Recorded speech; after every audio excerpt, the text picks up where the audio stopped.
Hi everyone, it's TJ here. After a slightly enforced break, I am back with the Spirit of 97. We've got a lot to catch up on. Welcome to a new episode, everyone. Welcome to the channel if you're new, and for those of you who've been here before, welcome back. First things first, drop a like on the video down below. Why not? Leave a comment. Comment anything you want. Comment PSG if you feel like it. Comments do just help with the YouTube algorithm, so yeah, feel free to drop anything in. And also subscribe because, I'm going to be churning out some videos in the next few days, hopefully. So like I said, slightly enforced break. I've been sort of struck down with this new flu thing that's been going around lately. And it just completely wiped me out. Obviously the last videos I think I did were on like Saturday. And I had hoped to get something out on Tuesday, but I've literally just not had the energy. I've just been comatose on the couch, essentially. I still had time to play Footy Manager, though. Pentagon Challenge, we've progressed quite well. The next episode of that is ready to be recorded. And obviously we're here with Dortmund, and I have also played some of Parma, which I will fill you in on in a bit. So let's look at the schedule. Let's look at the results we've been having recently. So I believe I last saw you for the Trabzonspor game. Was that right?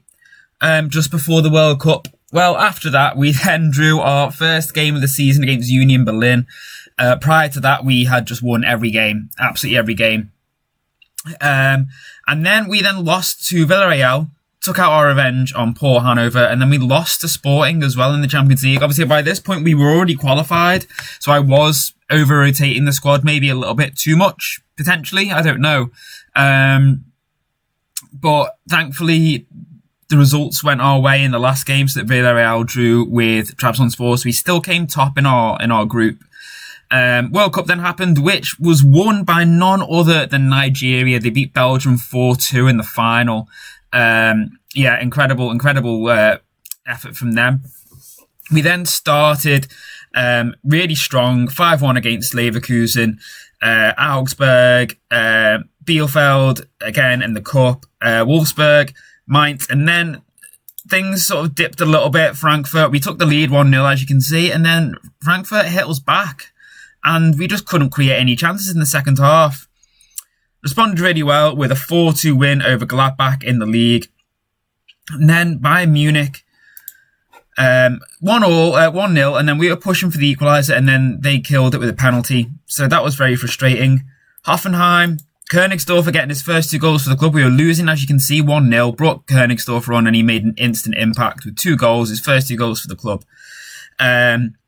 We then beat Gladbach in the quarters of the Pokal. Greuther Fürth, we beat 6-0. As you can see, Makoko getting 6 goals all in the first half. Absolute hero.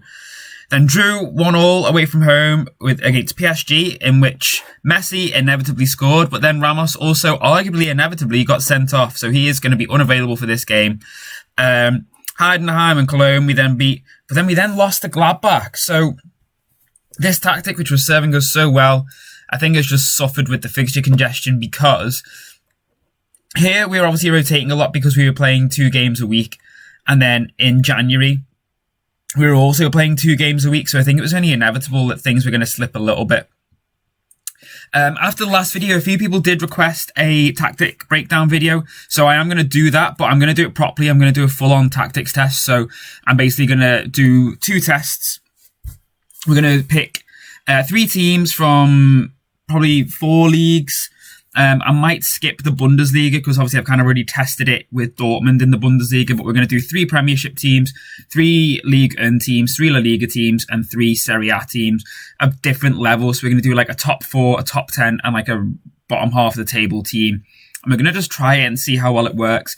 And then I'm going to do a separate test where I'm literally going to pick the top team from each of the top 5 European leagues. So we're going to pick PSG, Real Madrid or Barcelona. Probably Real Madrid, because Barcelona, obviously, as we all know, are struggling a little bit at the moment. Although with Xavi, who knows, things could change. We might do Real Madrid, Bayern Munich, and then maybe Man City or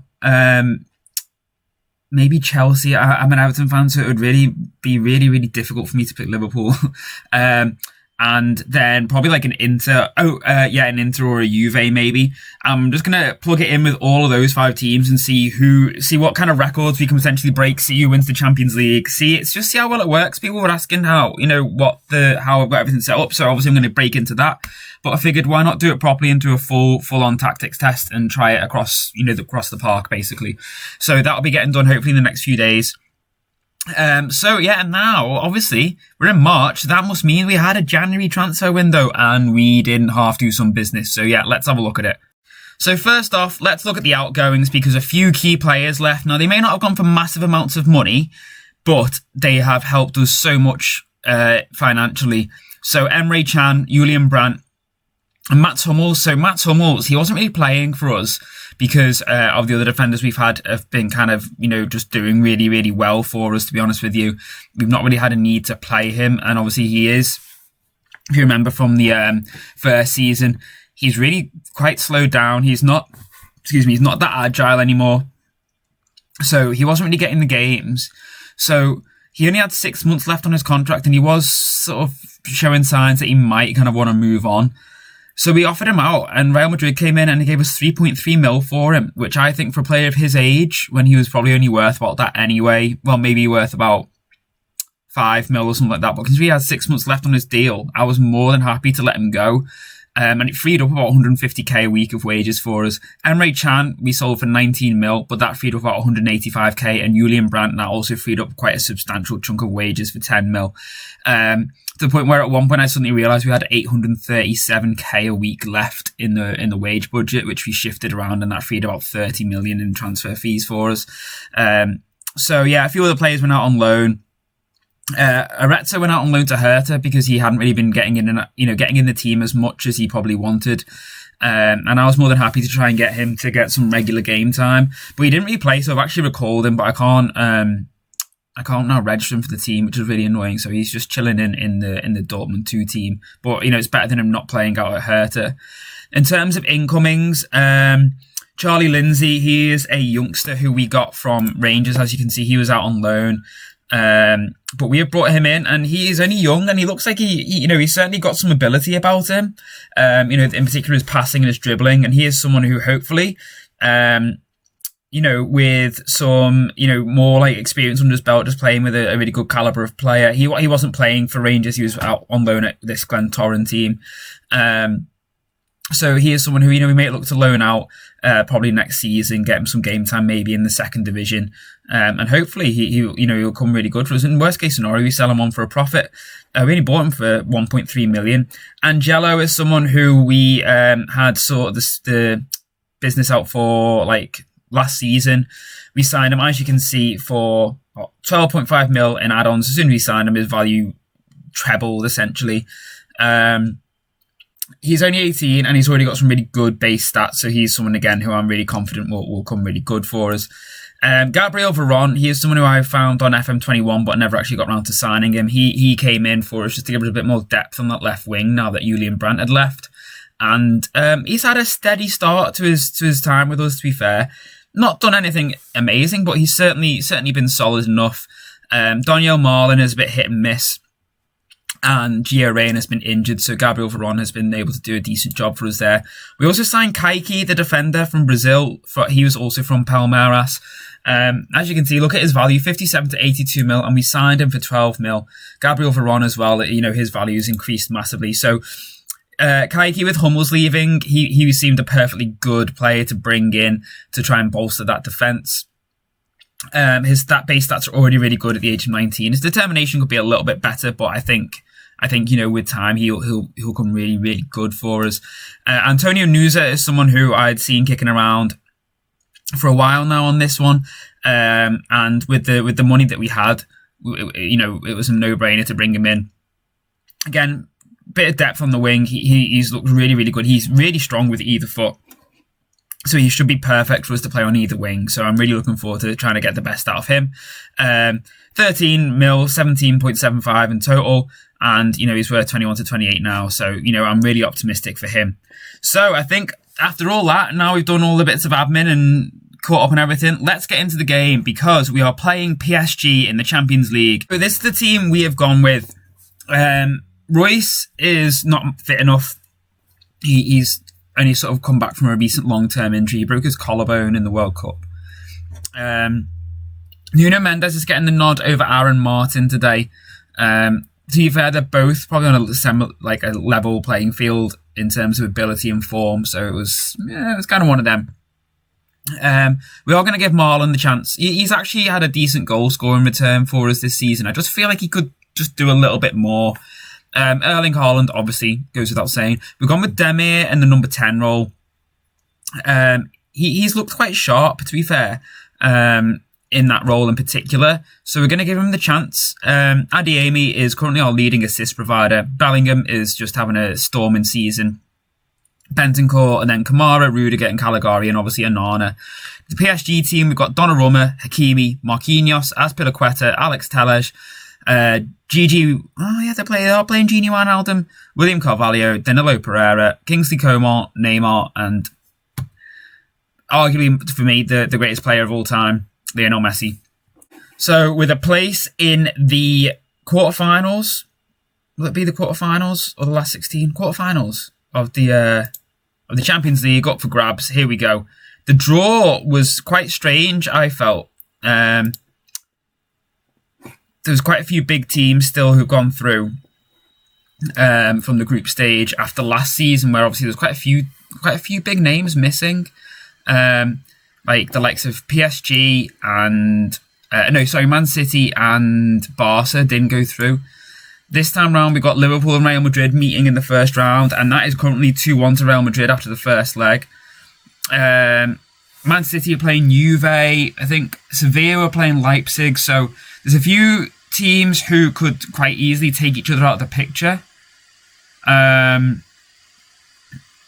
which will bode well for us. I think going forwards, because I do want to do that because when I was looking last night, the pre-match report said that they concede a lot of touches in their box. So I was like, work the ball into the box. Excuse me, I'm still coughing quite a lot. You have to bear with me. I can't remember what I was saying now. Yeah, so if we can get through, there's some teams who we could play who would be very beatable. I think Milan are playing United, like AC Milan. Bayern, I think we're playing Spurs, and Inter are playing Shakhtar, I think, or someone like that.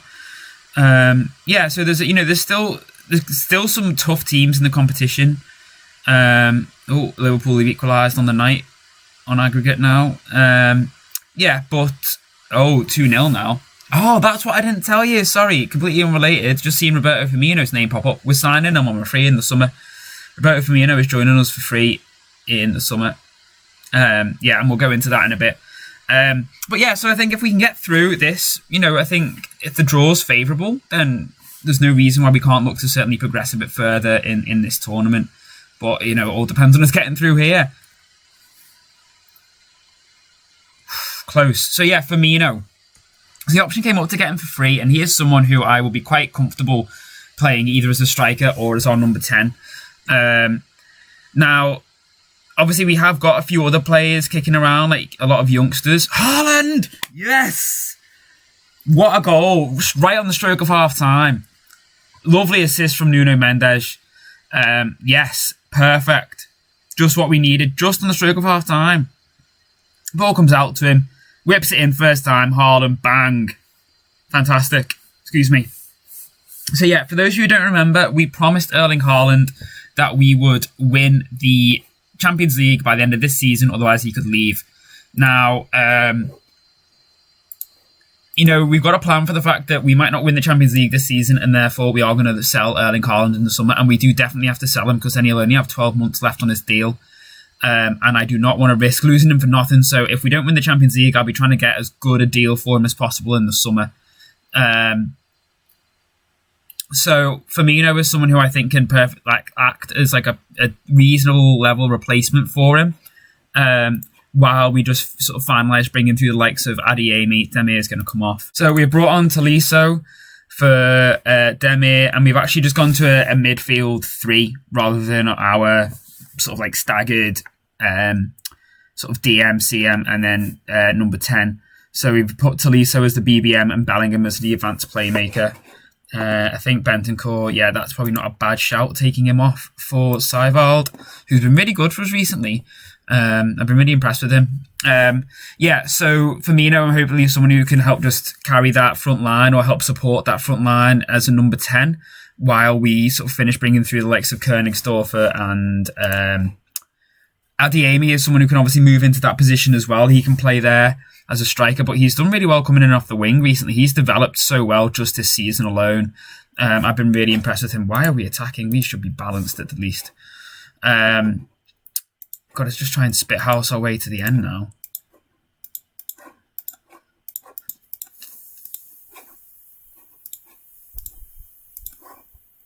Let's just try and shut up shop a little bit.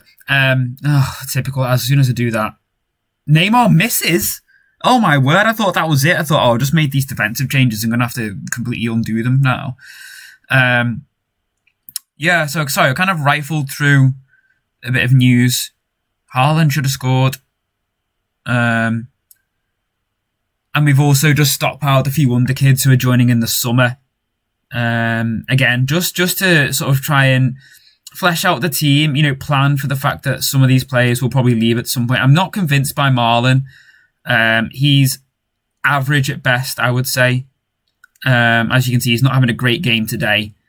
It's kicking off and Liverpool Real could be going to extra time. Oh no, and then Mane's just made it 4-2, so it looks like it's going to be Liverpool going through.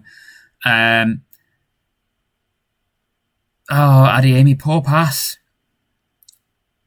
Well done, Kamara. Yeah, I like that. Nice little cheeky playing around the back then. Let's just go all out. Time waste, everything. Stay on feet. Just back off. Drop. Low block. So I kind of rifled through that a little bit there. I am sorry about that. I've kind of lost track myself. It's not easy when I'm still not 100% and I'm losing my train of thought. I'm a little bit erratic, so you'll have to bear with me. And I am sorry if it's been a very whistle-stop video and it's been very frustrating trying to keep pace with where I'm at. But basically, I'll show you the other transfers that we got joining in the summer, just for those of you who are interested. And unfortunately, I don't think we'll get to see the Champions League draw in this episode because there's still another round of fixtures to go next week. So that is probably going to...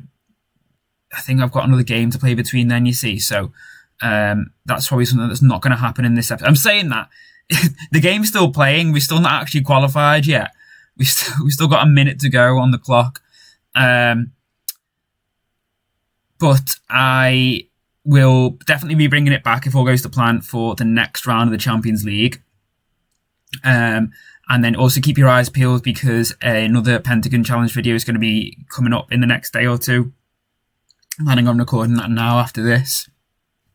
For those of you who don't know, by the way, I don't often talk about it. In the description below, you'll find a link to a Discord server, which is Jake Cooper's Discord server. He does a lot of videos for FM Scout. He also does his own videos on his own channel. You should check it out. The links to some of his series are in the description as well.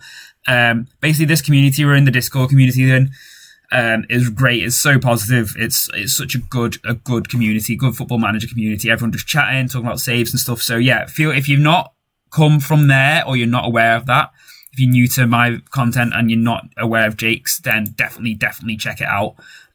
Check out the Discord. It's great. What a result, by the way, everyone. Fantastic. Knocked out PSG into the next round. So let's see. It looks like Liverpool were going through against Real Madrid. And then, I think the draw is going to be probably next week, I believe. Let me see if I can get a bit. Yeah, Liverpool went through 5-4 on aggregate. Let's see. Good chunk of money there from that. Liverpool want Haaland for 90 million. Let's see. Competitions. Oh, yeah, in the semi-final, we've got Leverkusen. So hopefully we'll get through that one as well. We could be on for a treble this season. Unlikely, but you never know. So the league, we're currently 2 points clear with 7 games to go. UEFA Champions League. Let's see. Oh yeah, Villarreal. That was it. Villarreal beat Bayern 2-0. Spurs beat Inter 2-1. Who did Shakhtar play? Oh, Shakhtar played Man United. Barcelona played Milan. Okay, so that's all to play for. And then tomorrow it's Bayern v Villarreal, Inter v Spurs. I need the German teams to go as far as possible because we need to try and knock Italy off top third spot just for coefficients, really. So when's the next draw? Quarterfinal is on the 17th of March, so in 10 days. So yeah, so we won't see that tonight, but just bear in mind the next episode is going to be the quarterfinal. Whoever that's going to be against, who knows? But yeah, thanks for watching, everyone. Thanks for putting up with me. Like I said, I've not been 100%. So I'm a little bit all over the place. If you've enjoyed the video, please do drop a like below, leave a comment. Who do you think we should be looking to, or should be pleased to play in the next round, if you get me? If we look at the teams, who's still going? So obviously I don't really want to play Liverpool at this stage. I'd be quite happy to get Villarreal again, although to be fair, they were tough for us in the group stage. Spurs, I'd probably be quite happy to get. Sevilla or Leipzig, I'd take them. Milan or Barcelona, I don't know. Yeah, some of the teams that are left, United are obviously going to go through against them. They'll be tough. I think, to be fair, I think we've got a very high chance of getting a very tough team in the next round, let's be honest, actually, from my optimism earlier on. Excuse me. Oh yeah, that was it. Transfers. Sorry, everyone. So yeah, just the last few transfers to touch on. So Mauricio Piqué, he is coming in on a free. Not on a free. He is coming in the summer. I don't know why I said on a free. He is someone who I think could be a good option for us at right back, just to help cover. With the likes of Caligari, he's kind of our only really out and out right back. His natural fitness isn't very good, but he's a perfectionist and really good determination. So I'm hopeful that he is someone who will develop really, really well with a bit of training, and hopefully we can iron out that low natural fitness. Solomon Tajani, he looks like an absolute beast of a left back. He's only 17 and his his attributes are already incredible. So he's someone who, if the save goes on for long enough, he could be a really good left back for us. Isaac Bergman Johansson, he's joining us. He's another left winger.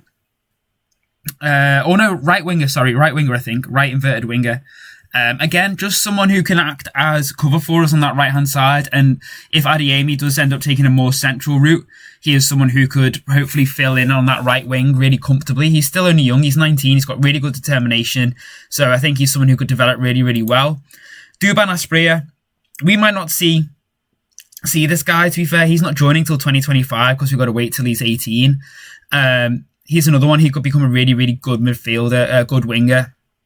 He's already fairly good on both feet, so I'd be optimistic that if the save goes on for long enough, excuse me, because obviously this series will end when we win the Champions League.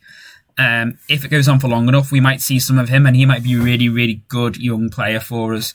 And then obviously Firmino, we've touched on, really good attributes, someone who I think can really do a good job for us as a number 9 and as a number 10, assuming that we do end up losing Mr. Haaland in the summer.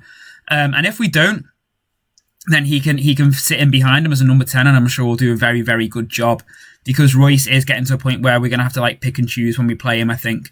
I want him to win the Champions League with us. That is my aim. But, we're going to have to maybe look after him a bit more to make sure he gets to that stage, because his physicals are declining now. But, you know what? Let's see what happens. Everything, we might have a clean run through, Champions League, we might win it this season, and that'll be it. But let's see. We might get to see some of Roberto Firmino next season if things don't go to plan. Thanks for watching, everyone. As I did say, if you did enjoy the video, please do drop a like, leave a comment down below. What do you think of those transfers then? Do you think Firmino is going to be a good signing for us, assuming we see him?